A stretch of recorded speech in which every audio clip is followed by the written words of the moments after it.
choice comes from the deepest level of self because choice is not rational.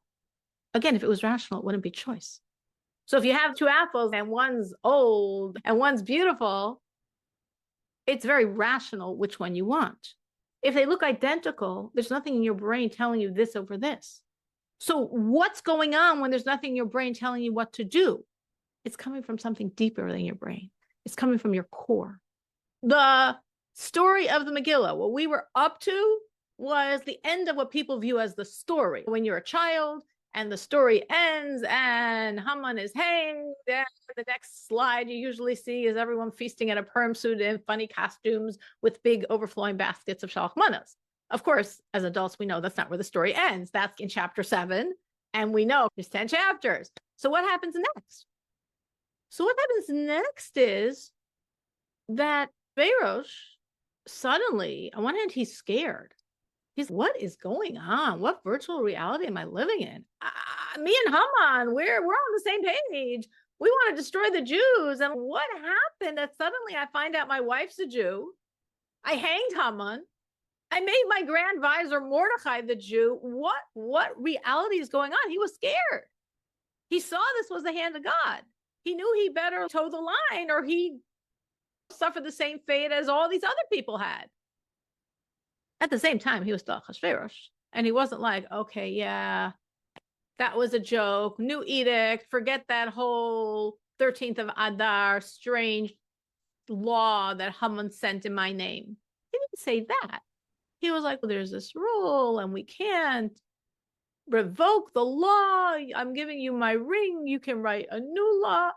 He was making his excuses because he wasn't really a Jew lover by a very long stretch, but he was scared.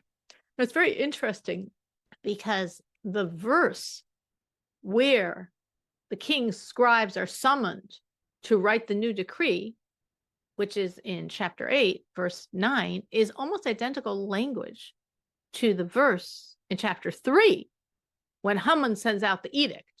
It's actually literally word for word the same, except there's 3 more words. There's actually 43 words in that verse, which makes it the longest verse in the entire Torah, meaning the entire Tanakh and all of scriptures. This pasuk, this verse is the longest verse, the same 42 words plus 3 more. And the 3, what do you think those 3 allude to? One of the merits by which we countered the decree, that's the number 3, the 3 days of fasting. Those 3 days that Esther said, fast for 3 days, and me and my maidservants, we will also fast for 3 days. So that's according to the Rokeach, that's the 3. 42 words plus 3 more for the 3 days of fasting, which fasting really represents tshuva. And this was enormous tshuva. Again, the Jews, this was, as we've said, this is the first time in our history that we ever encountered assimilation because we never had it before. When do we become a people? In the desert for 40 years. We're not assimilating, we're in the desert. And then we come to Israel, and the nations around are generally very unfriendly to us. So we're not assimilating. We might slip in our own observance, but we're not assimilating. 410 years of the temple, and before that, over 400 years without a temple. But in both situations, we're not assimilating.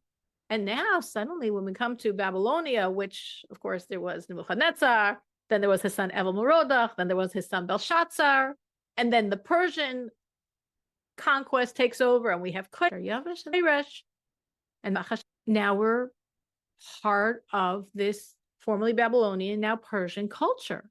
We're accepted. It's an easy land. Can make money. There's enough trade and money and date trees for all of us to become rich over. So we're comfortably among this country, and we have assimilation.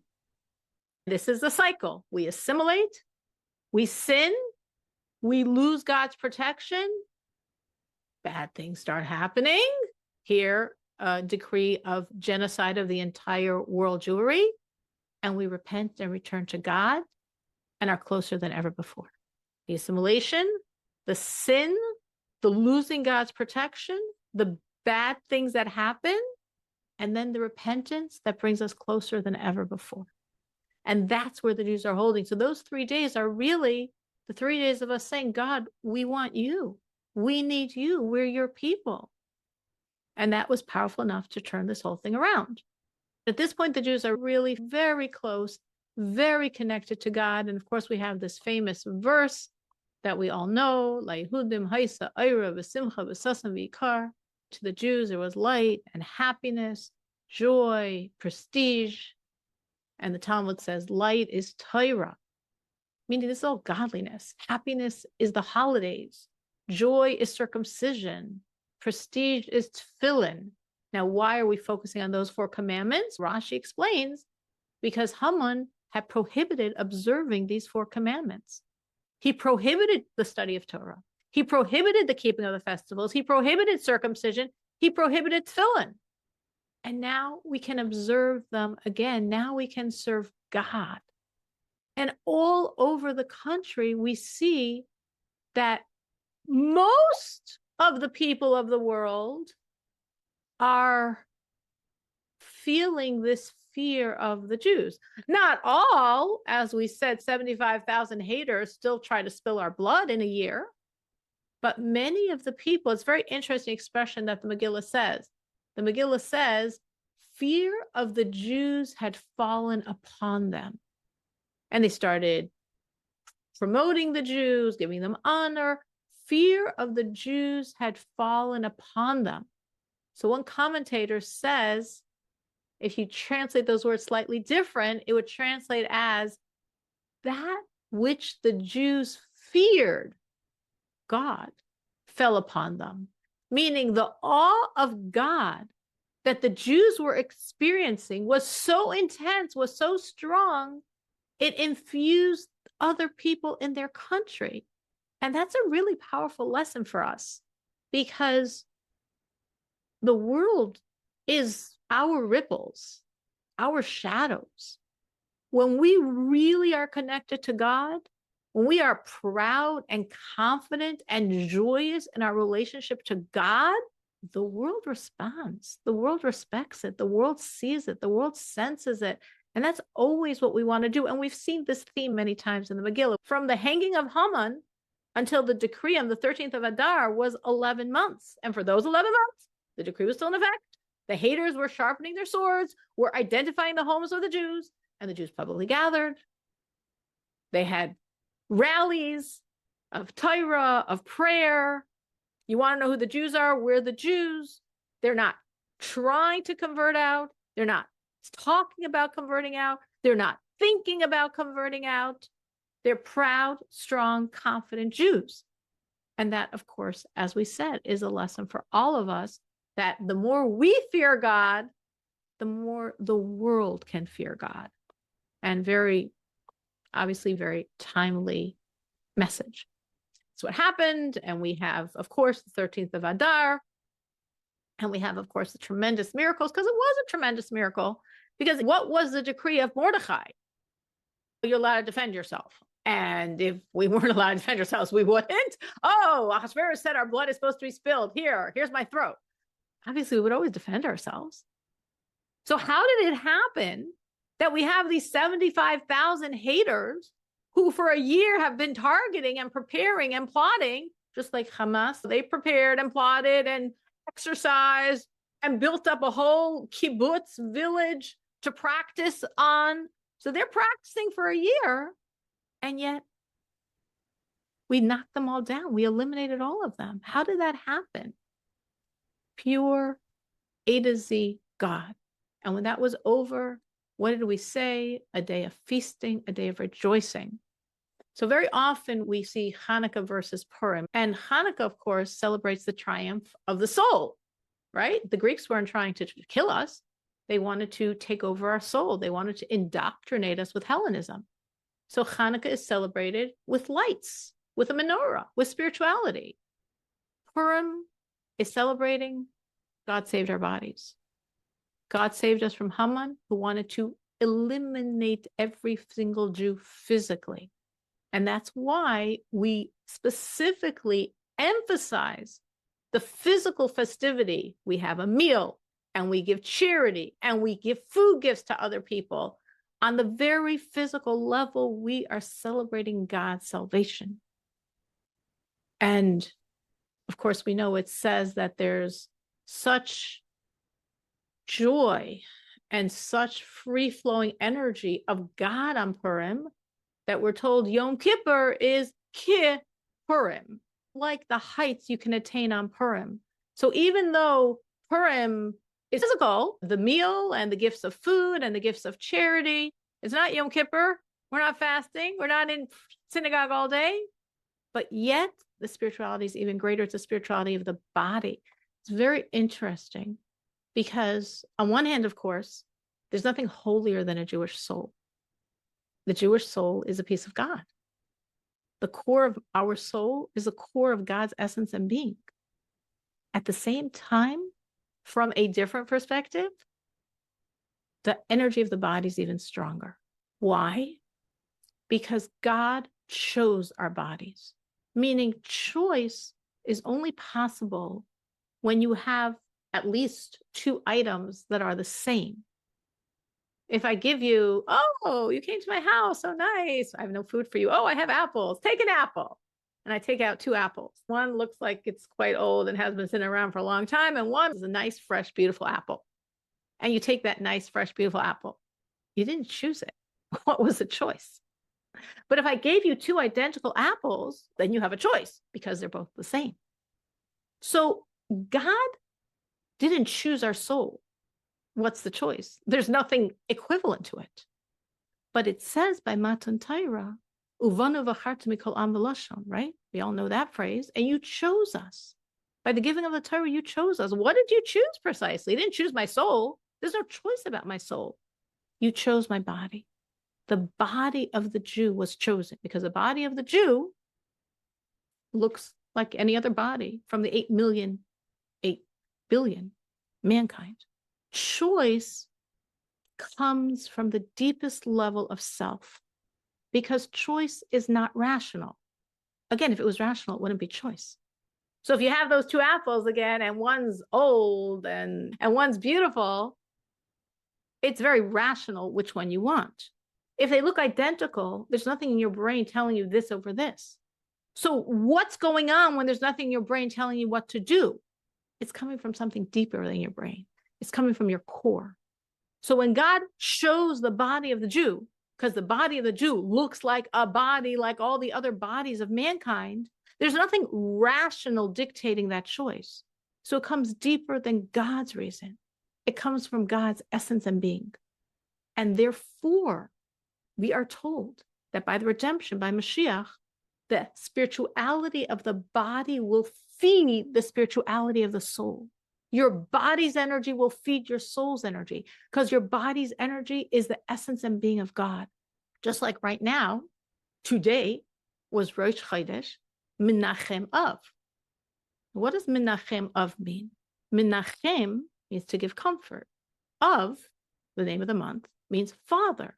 Menachem Av means comfort the father. Who's the father? God. Comfort the father. What about comfort us? Comfort the kids. We're the ones in pain. We're the ones in exile. We're the ones whose temple was destroyed. God, he can do whatever he wants. We're the ones suffering. What's this comfort the father business? If we understand the relationship of God to us, on one level, God is our father. Yes, God's the father. My soul is like the child.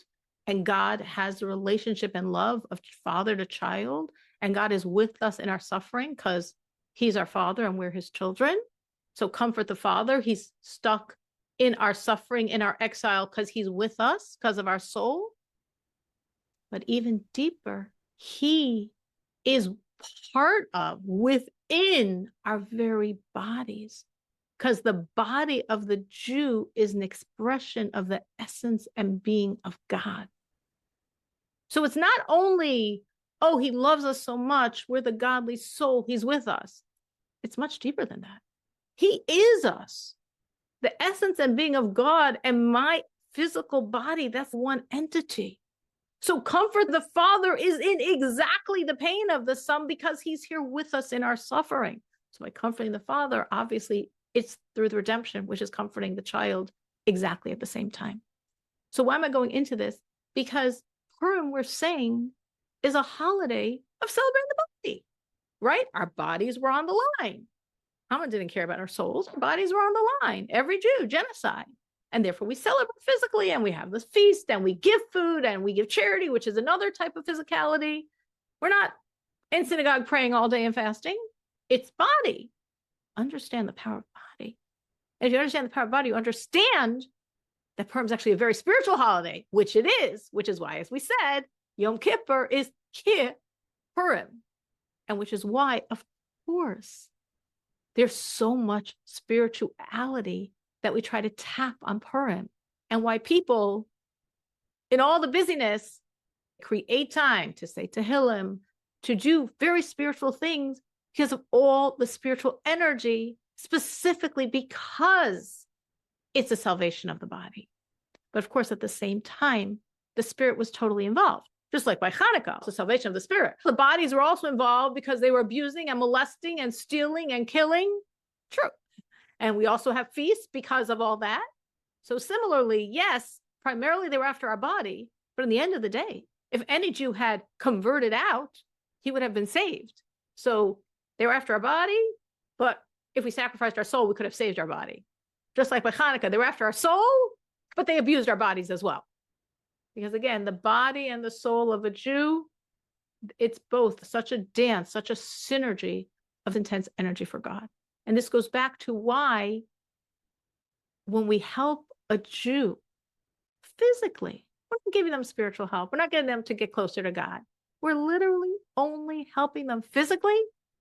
It's a tremendous thing. The body of the Jew is an extension of the essence and being of God, because in that body is God's choice, not in our soul. In that body is the choice of God. And sometimes we're in situations where we're reminded of that. Just the very body of a Jew, so precious, so beloved by God. So part of his choice. Wait, what do you mean by that? What I mean is that sometimes we want to help someone get closer to God, right? So if we speak to someone and we connect them to God and we get them to light Shabbos candles or say a blessing or say Moed Ani, give charity, we feel really good.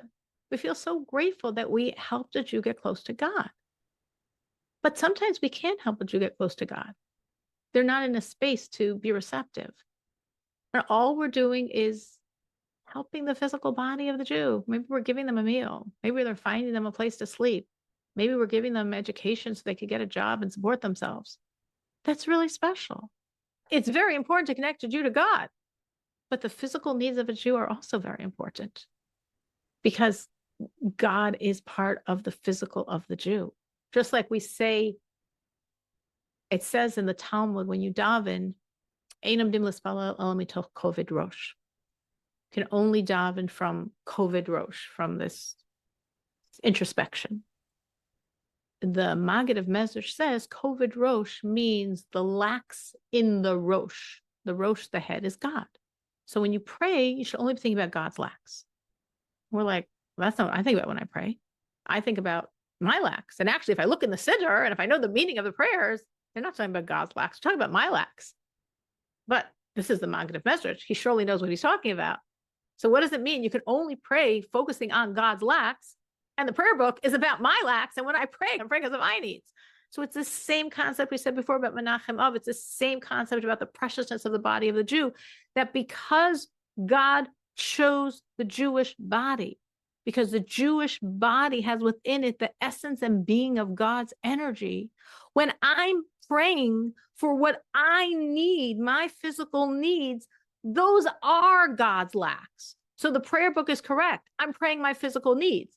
And the Maggid of Mezrich is correct. I'm praying for God's lacks because my body is an extension of God's energy, God's essence and being. And what my body is lacking is a lack now for God as well. So if you can help another Jew and you want to help them spiritually, you want to help them get closer to God, but they're not receptive. So you just help them physically. Oh, wow, what a waste. No, that's beautiful. You helped another Jew. You helped another Jew physically. That's really beautiful. The body of the Jew is very precious to God. Wait, what do you mean by that? Putting tefillin on another Jew physically? What do you No, mean? putting tefillin on another Jew is spiritual helping. You gave them a meal, found them a job, you helped them find housing. They're not interested in putting on tefillin. Putting on tefillin would be wonderful. That's spiritually helping them. That's getting them closer to God.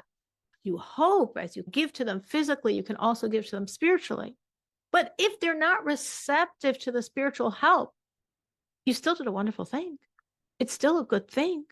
It's helping the body of a Jew. That's great. And I'm bringing this in because Purim is a celebration of the body of the Jew, right? We feast and we eat and we give food to others and we get food and we give gifts of charity, which are used for physical needs. And it's the most spiritual day on the calendar, holier than Yom Kippur. How does that jive? That's what I'm saying is the body of a Jew. And very often when we give to a Jew physically, it's a segue to giving to them spiritually. And we hope that will happen. And if it doesn't happen, it was still good. Helping a Jew physically is still very good. Okay. Now, this goes back to understanding the enormous spiritual energy of Purim. The Talmud explains that something very amazing happened on Purim. Based on the verse in chapter 9, Kimu v'kiblu haYehudim es asher hechelu lasos, the Jews established and accepted that what they begun to do. Based on that verse, the Talmud explains that the Jews by Purim finally accepted the Torah in a way they never had before. Meaning, originally, as we might all know, by the giving of the Torah, it says, Kafalem har kegigis. He held a mountain over them. And he said, if you accept the Torah, fine. If not, boom. And then the Talmud says that lasted until Purim. But in the days of Achashverosh, when the Jews, Kimu v'kiblu, they established and accepted, now they're voluntarily accepting the Torah from a deeper level than by Matan Torah. Meaning, it's not that literally by the giving of the Torah, we only accepted God because we didn't want to die. Asidus explains and Kabbalah explains that Kafalem har kegigis, when God held this mountain over us, the mountain, har, is like a mountain of love. The Maharal says the events of Sinai consumed the Jews with fire and with love. Hasidus says God was so much showing us his love, we didn't freely choose him. We had no choice. If someone is pouring so much love on you, of course you love them back. Hashem was pouring on us so much love. Of course we wanted him. Of course we loved him. Of course we accepted the Torah. And that was true until the days of Purim. And by the days of Purim, we didn't see God. We didn't see God. The name of God isn't in the Megilat at all. It's not like Hanukkah, where supernatural events that created the miracles of Hanukkah.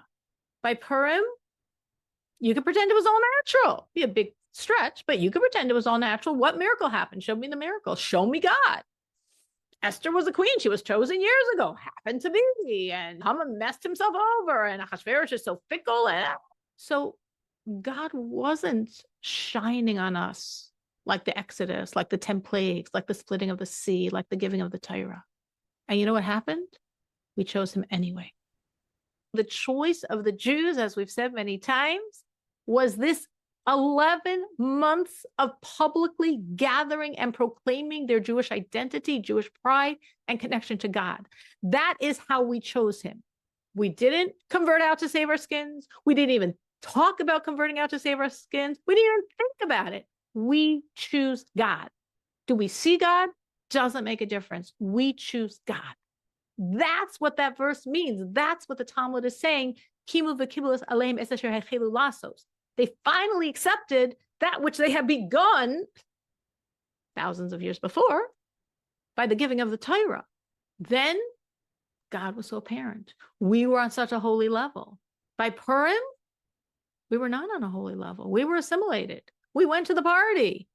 We possibly ate the foods at the party, possibly ate the not-kosher foods, possibly drank the wines, possibly drank the not-kosher wines, right? There were lots of levels of transgression here.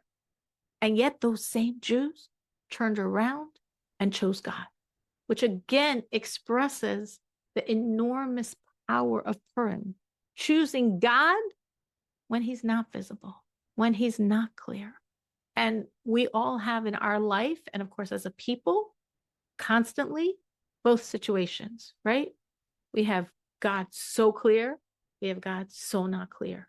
And we choose and love him when he's clear, and we have to choose and love him when it's not clear. And also in our personal lives.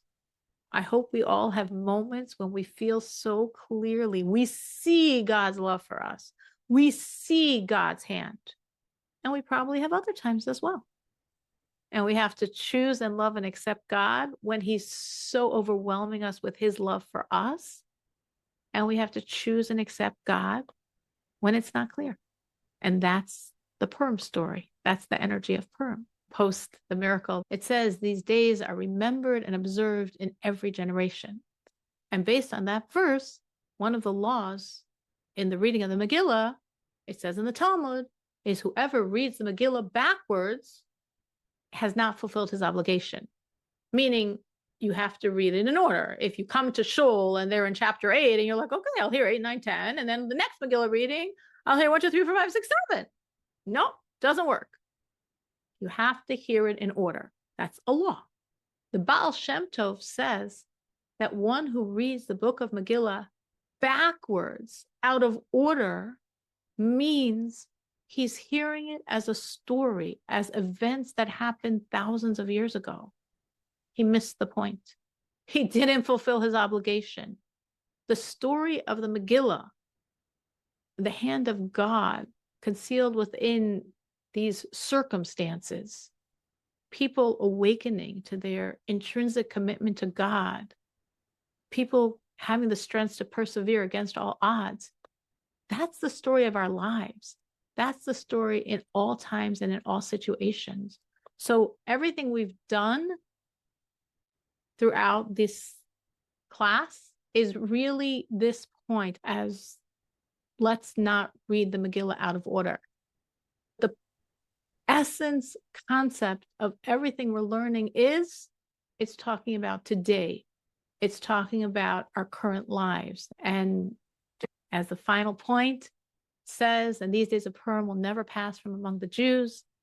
Their memory will never depart from their descendants. And based on this, the sages say that there will be a time when the festivals will be obsolete, meaning by Mashiach. But Purim will always remain. Now, we're still going to keep Pesach by Mashiach. We're still going to have Yom Kippur by Mashiach. We might or might not fast. That's a question, but we'll still have Yom Kippur. We'll still have Rosh Hashanah. So when the sages say Purim is the only holiday we'll celebrate by Mashiach, what it means is we'll celebrate all the holidays. But every day by Mashiach is a holiday. Every day by Mashiach, there's an enormous light of God shining in the world. So Pesach is a light, but there's a lot of light. Rosh Hashanah is a light. There's a lot of light. But even by Mashiach, when there's so much light, the light of Purim will still be something to celebrate. The energy of Purim will never be nullified because spiritually we view Purim as Moshe Rabbeinu's holiday, which might be interesting because his name's not in the Megillah, right? But remembering, again, the whole concept that the word Purim is a Persian word, pur, a lot. The lots were the lots that Haman drew. And Haman, cheating on himself, picked every month. And the last month, Adar, he said, whoa, what a wonderful lot. It's a fish, fish are swallowed. And that's when Moshe died. Great month to destroy the Jews. And the sages say, we didn't know he was also born in that month. What do you mean? They could say, we didn't know the passing of a tzaddik is a wonderful thing. When a tzaddik passes away, this brings salvation to the world. We celebrate the anniversary of the passing of a tzaddik because it's such a holy day when all the godliness that tzaddik has accomplished his entire life is shining in this world on the day of his passing. So the Gemara didn't have to say, oh, Haman didn't know that Moshe was also born then. The Gemara could have said, oh, Haman didn't know that the passing of a tzaddik is a good day for the Jewish people. But the Gemara's point was, for all tzaddikim, the climax of their career is the day of their passing, when all the energy of their entire life is shining, except for Moshe. Because Moses, he was born as a human embodiment of Torah. When he was born, it says the house was full of light. The house was full of the light of God's Torah. Moshe gave us the Torah some 80 years later. But when he was born, the light of Torah filled his house. So he's not like every other tzaddik who we don't know what he is when he's born. He's a question mark. And when he passes away, we see his accomplishments. Moshe wasn't a question mark. Moshe was Turen. Now, why am I bringing all this in? Because since Moshe was a human embodiment of Torah, Moshe could never stop being Moshe. Moshe is true. Moshe emes, v'saraso emes. Moshe is true, and his Torah is true. Moshe and his Torah. If Moshe stops being true, Torah is not so true. What does true mean? True means eternal. There's a law discussed in the Talmud that if there's a spring of water that dries up once in every 7 years, it's not true waters, and you can't draw the mechatas from these waters. True never stops. So Moshe never stops. That's why the Talmud says Moshe lo meis. Moshe never died. I know his yahrzeit, he passed away in Zayin Adar. 120 years, Zayin Adar Rishon. 120 years to the day from when he was born. True, but he went immediately into the living body of Yeshua. And when Yeshua passed away, his soul went to the body of the next leader of the Jewish people. He never really left this world because that would be stopping his life. And stopping your life means there's an interruption, means it's not 100% true, it's not continuing, and then Moshe is not so true, so then the Torah is not so true, we have a big problem. So based on all that, if Haman said, Adar, the month of Moshe's weakness, that's the perfect month to destroy the Jews. Moshe's energy is connected to this whole decree, and Moshe's energy is what brought salvation. And if Moshe's energy is what brought salvation, obviously, Purim can never stop. Purim can never stop being such a special holiday to the degree that the sages are saying that all other holidays will be semi-botel, will not be so important by Mashiach, except Purim. Purim can never stop being special because it's bound up with Moshe. Moshe is true and he's eternal. The tabernacle, the Mishkan that Moshe built was never destroyed. It's part of Moshe's truth. And the holiday that Moshe's energy created, Purim, also has to remain forever. And that's why even by Mashiach, its truth still exists. And it's still a special day, even though every day by Mashiach will be a holiday.